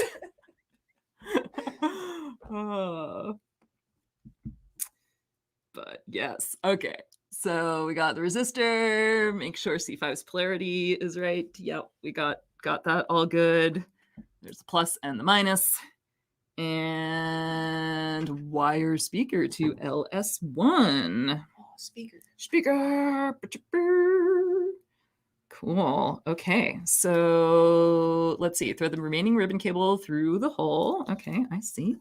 So we got the remaining ribbon cable that we put there. So we got like our 3 inches that we cut off first. And I'm just going to separate it a little bit right now because it's easier for me to do that. And then I'll thread it through the hole. And yep, strip insulation solder to LS1. And we're going to do, again, the darker color, which in our case is orange, to the minus, and the other one to the plus. So I can kind of show you. Yeah, I'm very sad. These Paladin Tools ones used to be my absolute favorite pair of wire strippers. And I feel like this one is just not quite made as well. Or it could be that this is 26 gauge wire and I'm using a 24 gauge hole, but see, it's not fully cutting. So it's not letting me just like pull that off. Is this one, this one's a finer pitch one. Let's look at, it might be that the 10 through 24 gauge one is just like a little less precise. So this one is the 20 through 30 gauge one. So we'll try to use the 24 gauge hole here and see how that one works. Yeah, still not freaking great. So maybe this is like closer to 26 gauge wire. I'm not sure if he tells us what gauge it is. Yeah, it's a little better, but I'm telling you, they just don't make these wire strippers like they used to. That's the same brand that we have out in the. Yeah, out in the shop. Yeah, those things Yeah. are great. I know. I'm a little disappointed, I must say. They've changed hands a couple times too. Like they started out as Paladin, and then they were bought by Greenlee, and then they were all green, and then they seem to be Paladin again and are orange again. So I don't know. Oh yeah, we have a green one out in the shop. Right, we have one orange and one green. Yeah. I'm just gonna tin the wires here. This just like adds solder to the wire and makes it keeps the individual strands from splaying out so that you can solder it through, and it just makes it solder nicer so that it all wicks nicely. Get these two through the holes. Let's see. A little difficult to see while I'm still trying to keep my head out of the video. All the challenges. Oh, dang it. You almost had it right there. All right. I know what my problem is. I have not replaced the beer in the beer fridge for these solder sessions. That's my problem. I've noticed that. I just kept forgetting. I know. It's terrible. Walk over to Two Broads. Right? Get us some cider. There's an awesome cidery that's just around the corner from us that we're friends with the owners. Two Broad Cider. They're awesome, Maggie and Morgan. And yeah, they're in San Luis Obispo here, where we are. And they make amazing, wonderful ciders, mostly from like local apples and stuff. And they do a lot of their own like DIY stuff too, just in terms of like their shop and their setup and, building their patio, welding their gate, like the whole thing. They're pretty awesome.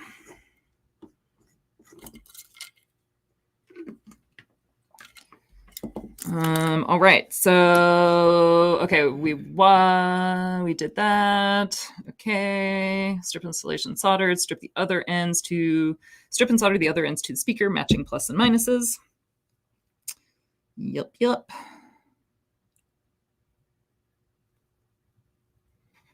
Yeah, we're going to have to do something about these darn strippers. Maybe we'll have to try a different brand. Bob says that his Klein wire stripper suggests shifting one slot down or up if Yeah. it's solid or stranded. Yeah, so these are, I think, technically all for stranded. And I did that a little bit. I do not think that these are 28 gauge. At some point, you run the risk of actually cutting the wires themselves, the strands inside. So like these work okay if I pull them off, pull the stripped bit off with the wires. So I squeeze and then pull. But I feel like a nice pair of strippers, you shouldn't have to do that. You should be able to like squeeze the strippers, which should make a most of the way cut through the whole thing, or at least on two sides, like a full cut. And then you should be able to sort of like pop it off with your fingernails without making a divot in your fingernails, which also happens. So because that like allows you to kind of pull that little bit off and twist as you go, and that keeps all those strands together. It's like a little trick. So now I'm tinning these wires. I stripped these a little bit long because I feel like they're going to go through a place in the speaker maybe. Yeah. So they're going to go through these holes. And I like to hook things when I solder them. It just gives it a little bit more mechanical stability there and kind of keeps it in place while you're soldering. And I'm trying, I see. So it's a little bit hard to see because it's on the, it's just basically like in the white. So that's plus, and that is actually marked as minus. So plus is R, minus is our orange, and plus is our, I might have gotten a little bit too big of a blob of solder on the end. Oh, no, there we go. So I'm just going to put it kind of halfway through and bend it around, kind of pinch it. That's pretty good. And I'll do the same thing on this one. You can use pliers to do this as well. Okay.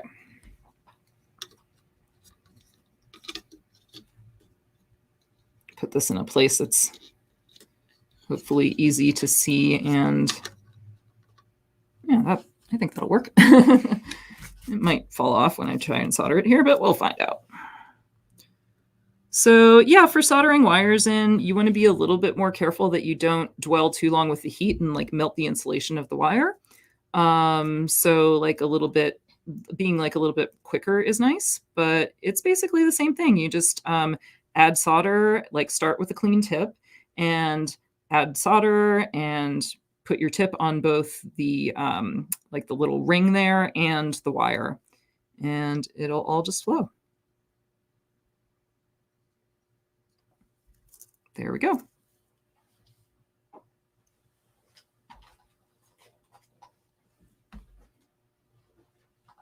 Oop. Yeah, it wasn't very well. Stay up there. There we go. This is actually probably like perfectly fine. It's just not as beautiful as I want it to be. There we go. Cool.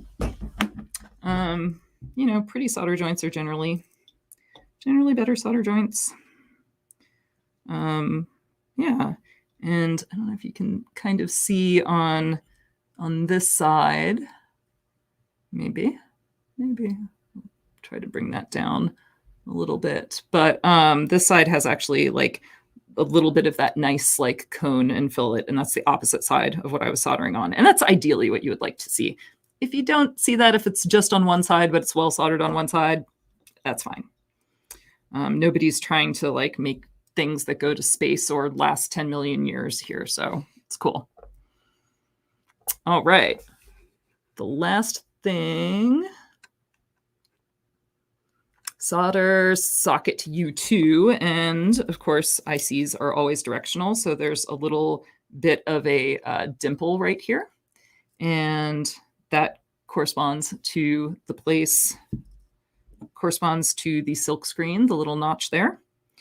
And we'll just solder this in. This is a little chip holder so that if you want to swap out your chip for a different one or have a problem with it or whatever, that is easy to do.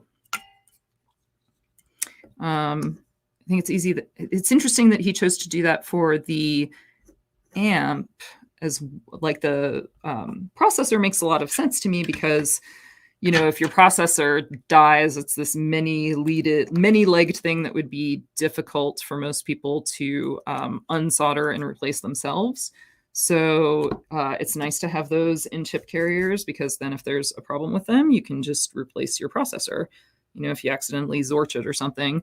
But I find it's an interesting choice that he did it to this as well, and I'm kind of curious as to the reasoning there. All right, and so what I'm doing now, I just tacked the one leg in a little bit just to hold it there. It's small enough that just one in one corner is like good enough to hold the whole piece in, but I'm just making sure it's flat and it's not, you know, protruding at any point, or, you know, cattywampus. Okay. And now I'm going to solder the rest of the legs. Yeah. So is anybody else making anything interesting or put together any kits recently? Let me know in the comments. I'm always interested to hear what other people are making as well. All right. So our chip is in. And there we go. Power off. Power is off.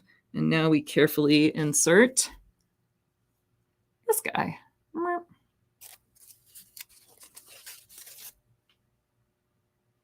And this guy will also have a notch, and we want to make sure that it corresponds with the notch on the chip carrier.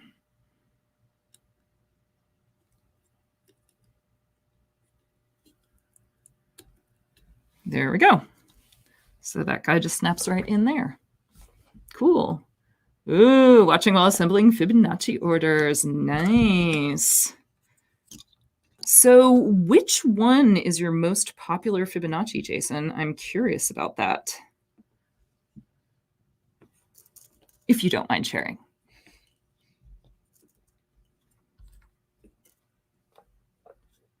Oh, right. Ooh, okay, we're supposed to test it again. So, there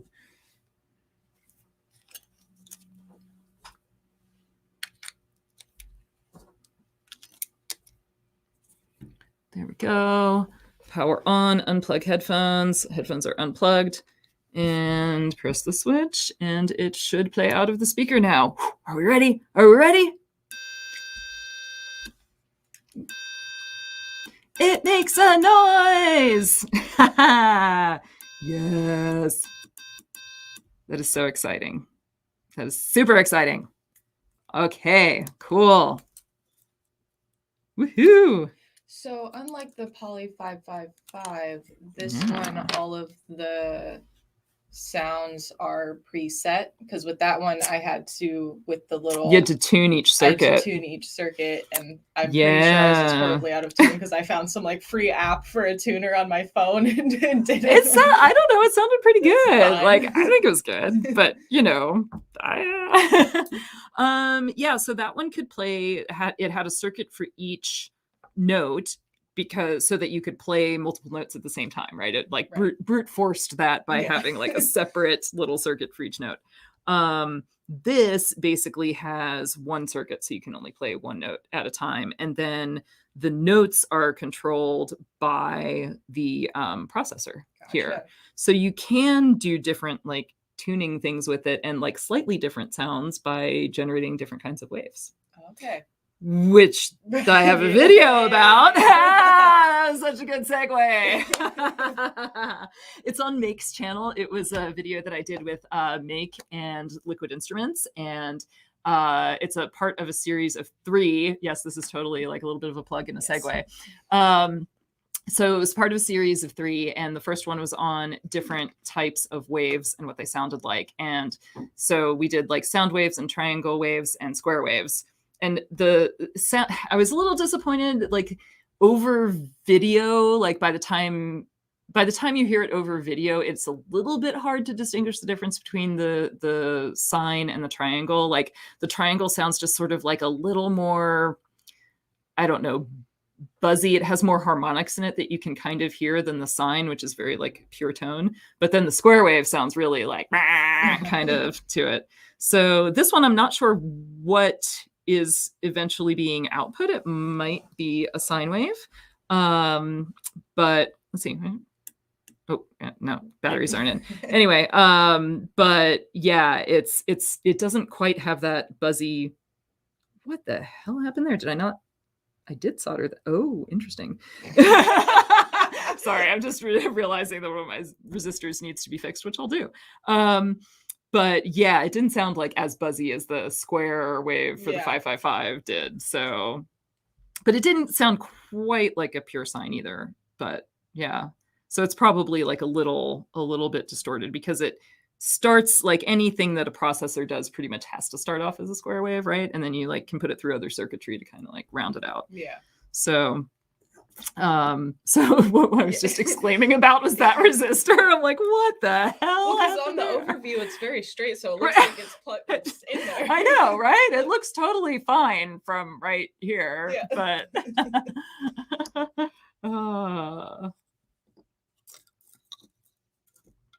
so all right, let's see.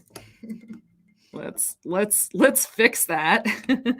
So what we're gonna do, that was really bad. If it was just one side or the other, I could kind of understand, but I think I must not have bent the leads or not bent them enough so that when I flipped it over, it just went. So basically, I'm just pushing on the other side, and I'm just doing it like a little bit at a time, either one, just like wiggling it into place essentially. And you know what? That totally works. If I were like going to be super picky about it, or like if my solder wasn't very good. I'm gonna look now. So now you can see we've got it, you know, down to almost flat. So we can probably go like a little bit more. So I don't know, this solder seems to be pretty good. It was just like Amazon lead-free solder. I'm testing out just a lot of like cheap stuff because I want to make recommendations that are accessible to people that don't have a giant budget. This is like ZSHX brand solder, and it's 0.6 millimeters, and it is SAC 10 silver copper. I can't quite see what the percentages are. They're kind of blurred. But it's relatively decent, and the flux core seems nice. It's a no clean flux core, and it seems to hold up well from through like multiple heating cycles. Sometimes you'll find that no clean core solders, like all the solder is burnt off after you very first use it. For this, since I've already kind of like reheated it a bunch of times, I'm just going to add a little bit of flux because that will make it basically, you know, still a nice joint after we reheat it a few more times. But yeah, some no clean solders can just sort of evaporate all at once. And then, you know, if I tried to do that same thing, the solder joint just wouldn't be very good. And you can see, like, you're like, well, how can I tell if my solder joint is bad? It'll look like really crystallized and not as shiny. Lead, like there is a difference in that between leaded and lead-free solder. Lead-free solder at its best looks a little bit duller than lead, but it shouldn't look chunky. Like it should look smooth. So that's really the key difference there. So that's, yeah, I feel like that's about as good as I'm going to get without burning my fingers. And like, I am pretty darn satisfied with that. Like that's not too different from the other ones. So now I'm going to clip off the leads. The nice thing about soldering is that most things you can actually fix. It's like not a one-way process. You can move stuff around, wiggle stuff around, reflow things, remove parts, put parts back in. Yeah, sometimes you do risk damaging the board, but you know, for the most part, you're not like totally screwed if you do something wrong the first time, you know. See ya, Jason. Awesome. Yep. So you can use all sorts of filtering techniques in order to like make a square wave into more like a sine wave and stuff like that. And I'm pretty sure something's going on there. I don't have the schematic in front of me here, but it wouldn't surprise me if the amplifier is doing some of that.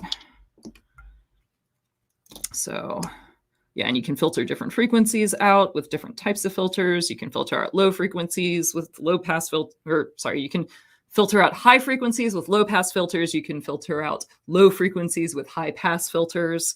So, and you can even, you know, hone in on like certain frequencies of a certain desirable range with other styles of filters too, with like band pass filters. And then there's like order of filters in like how sharply they cut off those other frequencies. So yeah, all sorts of interesting filtering fun. All right. So let's see. So we tested, we were good with testing. We are on to the next section.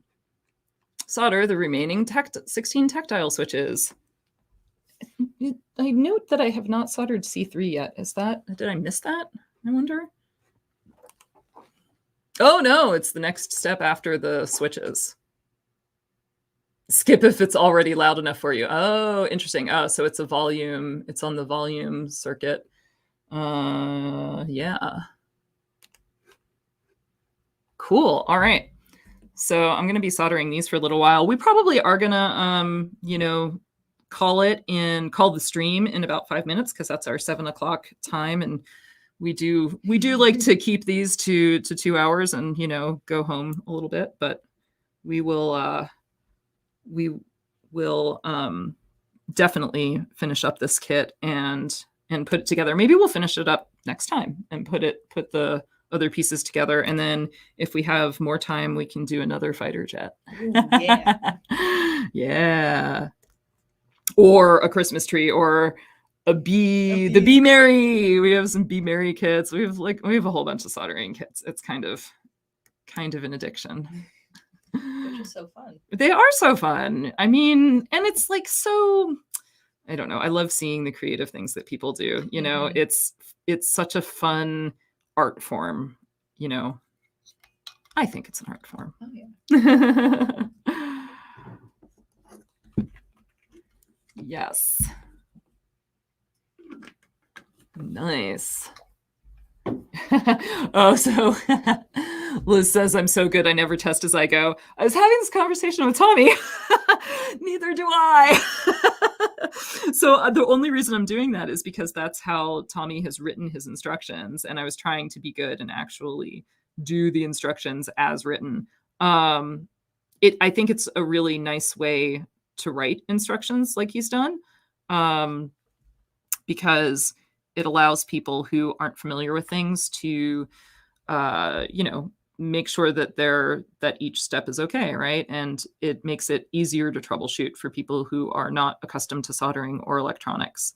You know, the way that if it's just left up to me, the way that I solder a board together is more in terms of I'll do all of one type of component first and then all of another type of component next and do it that way. It's sort of like the more kind of batch efficient manufacturing way to solder, right? Because that's my background. So that's how I tend to solder. But he's making me rethink the way that we do kits. We haven't done anything this complicated. So I totally get, you know, like why he did it this way and stuff like that.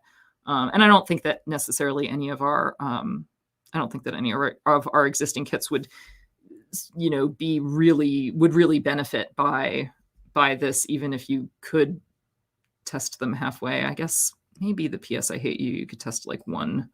No, I don't think so, because it's just the final output is off of that second amp. So, or 555 timer. So yeah, we don't have anything that's really suited for that yet, but like in the future might have a more complex kit. And yeah, this is I think it's a nice process for a kit of that style. So yeah, those look good. These look much better than that one looked. I was a little off. It'll be fine. Oh. Yes, his documentation is very, very excellent. He's definitely set sort of a gold standard, I will say, with his animations. Well, definitely that'll be something that I'll have to look into, because I think that they look super cool. And I'm kind of like, I use Fusion 360 because it's just what I'm familiar with. I needed a package a while back that wasn't painful for me to use. And it had a lot of the features, and it just approached modeling in a way that I was solid modeling in a way that I was familiar with already. You know, I was wanting to find a CAD package that I could ramp up on pretty easily that was like similar to SolidWorks in style, but not thousands and thousands of dollars for the piece of software, which I couldn't afford. And so Fusion 360 was sort of like the closest that I found. And this was a few years ago too. So the landscape is constantly changing. And like at that point in time, it was like $350 a year or something, which was like pretty reasonable for, for like small business occasional use. And so that's what I ended up with. So that's what we have. We have, one seat of it. But I've been thinking about, a lot of people are using a lot of different things that are like fully open source. It makes, like, Tommy's comments definitely make me want to check out OpenSCAD. OpenSCAD. I don't know. OpenSCAD sounds weird, but it also is sort of probably the laziest way to pronounce it. So there we go. Yeah, so I kind of want to check out that. I've heard a lot of good stuff about Tinkercad. Yes, okay, good. I'm kind of in there. So yeah, sometimes also when I'm soldering like round things, I'll like kind of bring the solder. I'll start with the solder at one side of the lead and then sort of like bring it around to the other side just to get it completely flowed all the way around. So another soldering trick. But mostly I just keep the iron steady and feed solder in. The key is just to touch all three things: iron, pad, well, four things, right? Iron, pad, leg, solder, all at the same time. And once you get it flowing, you can also like drag it around a little bit. Oh, awesome. Thea from Winterbloom has also been using OpenSCAD. Cool. Oh, it works with FreeCAD. Interesting. Okay, because that was another one that I've heard about, and yeah, other people have good things to say about Tinkercad too, and I've not used Tinkercad at all. I haven't used any of those at all, so I'll definitely have to check them out. I kind of would like to use as many, accessible, free, open source tools as I can, because that makes, our full-on designs a lot more accessible and even more open source. I know the word open source and what exactly it describes is a very hotly debated topic within the open source community. I'm of the opinion that you can have different levels of open sourcedness, that you don't have to like have complete 100% everything in order to have an open source design. But like I think making clear what you do provide is probably a good thing. And yeah, we're thinking about seeking OSHWA certification for some of our like little boards and stuff like that. We've been trying to get more and more online. I don't think we ever tweeted about that. Maybe we did. I think I did. I can't remember if we tweeted about putting our KiCad files up on GitHub. So a lot of our KiCad files are up on GitHub. We don't always like release them the minute that we release a product, just because time and so many things. But we're trying, like, everything that we're designing in KiCad, we're trying to like put up on the interwebs for peeps to see and do what they will with. And like all of our software for all of our stuff is up on GitHub as well. We have an Alpenglow Industries repo. We have like a lot of different weird stuff up there, some of which we haven't like really written up yet in like a blog post or more a bigger explanation. So, but yeah, we have like order converter stuff up there. Yeah. We have like Google AIY voice F unicorn stuff. We have all sorts of stuff. I think we have the printer on there. The USB printer? Did we have the Munpin? I don't think we have any software for that. I think that was all. Was that? Oh, that was all just set up, and I mean it was drivers. Yeah. We might actually have put the drivers up there. I can't remember. I feel like we did something is up there from that project. It might just be a thing that links to the Hackaday. Yeah. So the oh, interesting. Yeah, I've heard about Tinkercad and yeah, some electronic stuff, especially for at Mega microcontrollers. That's good to know. Yeah, interesting. I kind of, want to pick like one package and stick to it. It's hard to support multiple designs in multiple places and things like that. It's nice to be able to have everything consistent. But yeah. So yeah, the USB printer project was it's kind of funny, right? It doesn't really matter too much right now, but in our old shop, we had the USB printer like out by the shipping area. And because like that's kind of where the computer was and that's where labels were, it's just kind of convenient. And so we wanted to make it wireless, but it was just a cheap USB thermal label printer. And so we got a Raspberry Pi and used cups.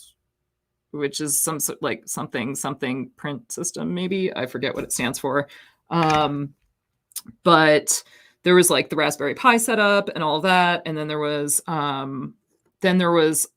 quite a bit of work to get Windows to see the printer on the network. That was like another big thing. So we wrote all of that up in Hackaday. So in case you want to duplicate that and turn your cheap USB printer wireless so that it doesn't have to actually be physically next to a computer, we have it all written up on Hackaday. And yeah,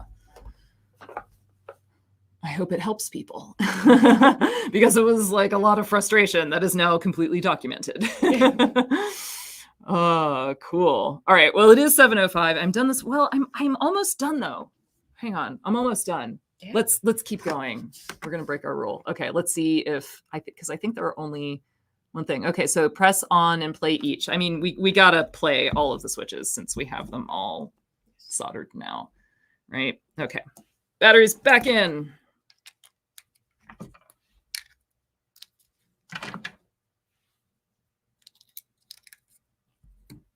All right. On.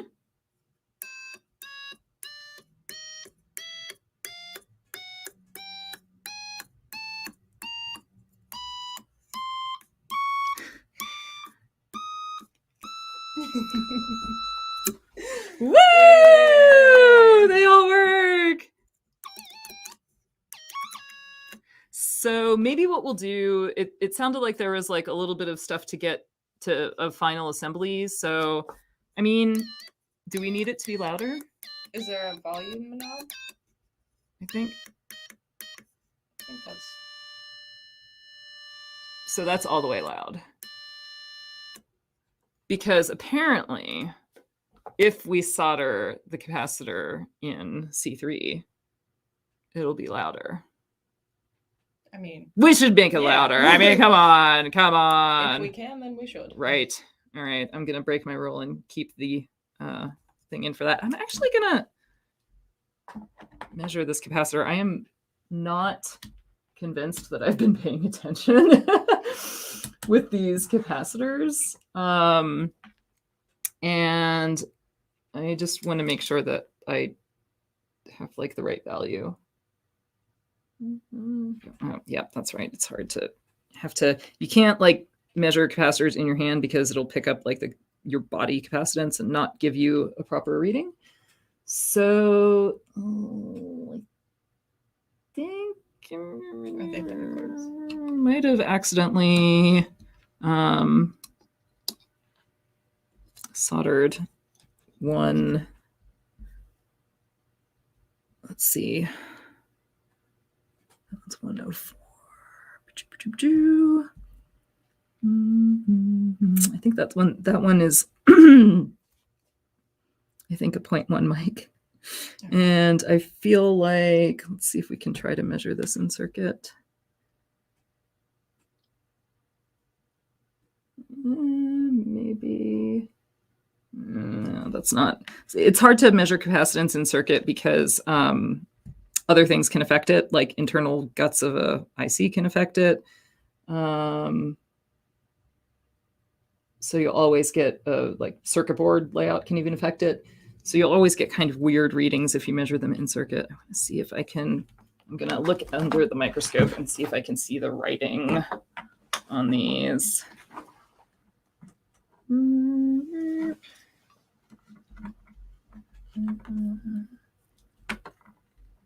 Let's see. Oh, of course, I have like the writing on the side that's like closest to the chips and hardest to read. Bend these out a little bit so that I can see. Okay. That's 104. Well, I think they're all 104. And I'm just curious. I gotta like go through these notes for a second. Yeah, okay, yeah, the point ones are marked 104. Okay.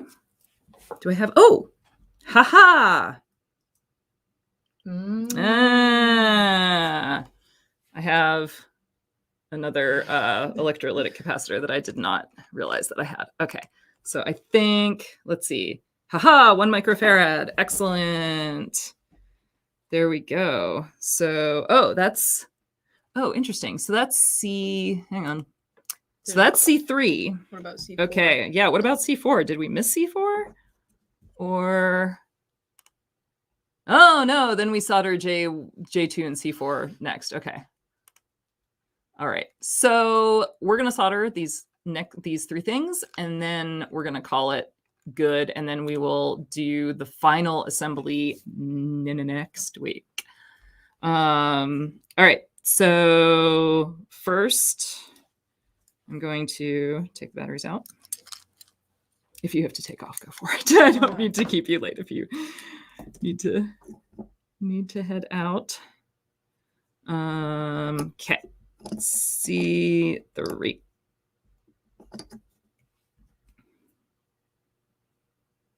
Okay, so minus goes to minus, plus goes to plus.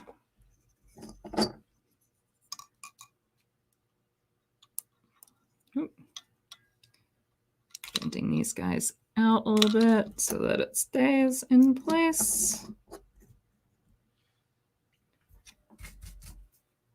All right, I'm going to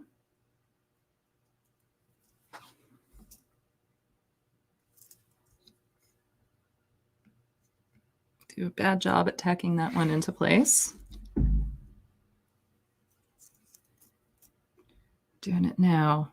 Racing to the finish. All right. There we go. So we got that guy soldered in. And now... And they're not touching? They are not touching. It is difficult to see. Yeah, on the screen, but they are not touching. There is space. Just don't want any blowing Yep. up capacitors. One was enough. Yeah, we did have a fun little capacitor blow up there that one time. The results of that autopsy were that I think it was just a bad cap. Like, we put it in the right way and it didn't blow up right away. It was like a few it took a minute. Like, I think we had turned it on before, I feel like. And okay, so now. Yeah. Now it's louder.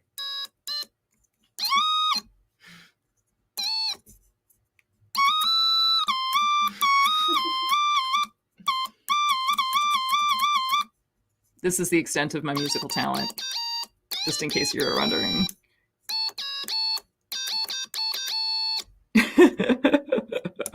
It's still fun to mash keys and make noises, though, so, just saying. All right. And then last 2 components. Woo! Okay. All right. Solder J2 header and C4, which is our last cap. Try to get J2's pins parallel to the PCB and sticking out. Yeah, that's that guy right there. And we will put our last cap in C4. And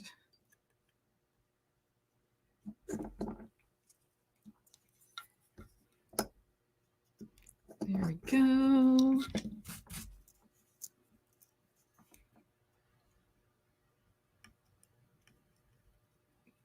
There we are.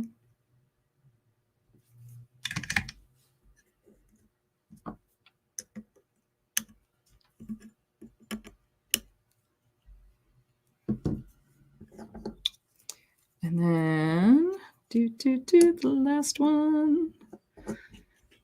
Yeah, so this is the hack header right here. So it's all of the extra pins, and he brought out ground and VCC, it looks like. So yeah, can do other stuff with that. I like it. So yeah, this guy is a right angle. It just drops in like that. I like the notch in the circuit board. That's nice.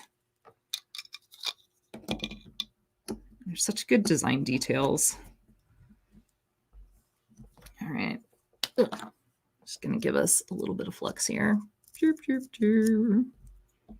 Doesn't take much. I like the flux pens because they don't just like dollop this giant blob of flux all over your board. Although sometimes, you know, you do need that for soldering something particularly finicky, but for the most part, you don't. So that's tacked down now. And going down the row.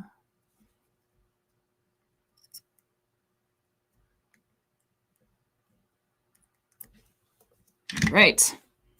Ta-da! Boo, boo, boo. Boo, boo, boo, boo. Boo, boo, boo, boo, boo. Cool. All right. Let's see. So I think I'm just gonna put these batteries back in and make some more crazy noises. Boom.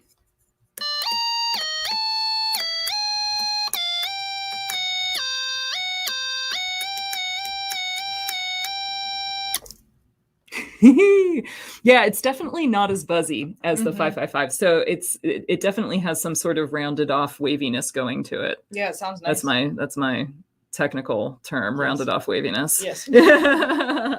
But yeah, so that's interesting. So I'll have to check out the schematics and kind of see a little bit more what's going on there. And always fun to dig into designs and things. And yeah, got some sweet trills going. Thank you. I don't even know what those are, but I appreciate it. Ah, you added in the cap too. Excellent. Got to make it as loud as it can be. Yay. So yeah, thank you everybody for joining. It was fun. This is a good little kit. We will continue on with the final assembly next week. And then it'll look like an actual piano. And here I'll zoom back out so you can see the detritus. So yeah, these are our pieces. We went for like neon yellowy green and turquoise and gray just to, you know, I don't know, shake it up a bit. Oh yeah, that's right. It is hard to see, like, but the gray does have like a little bit of sparkles in it. I don't think you're going to be able to pick it up at all here, but maybe sparkles. Yeah, maybe kind of. Yeah. They're subtle. Sadly, subtle sparkles. Sparkles should just be like bang. All right. Excellent, Coach. Thank you. You had a fun one going too. Like I feel like it was very similar because I remember that we printed ours out and you printed yours out at around the same time, Liz. And I remember thinking like, oh my God, like we almost had the same color scheme going. Yes, your sharp keys are also in sparkle filament. Yes, you have to have the sparkle filament. Cool. All right. Well, hopefully see you guys next week. Thank you so much for joining. This has been super fun. Yay. Soldering stuff, making noise. Woo. All right. See you next time.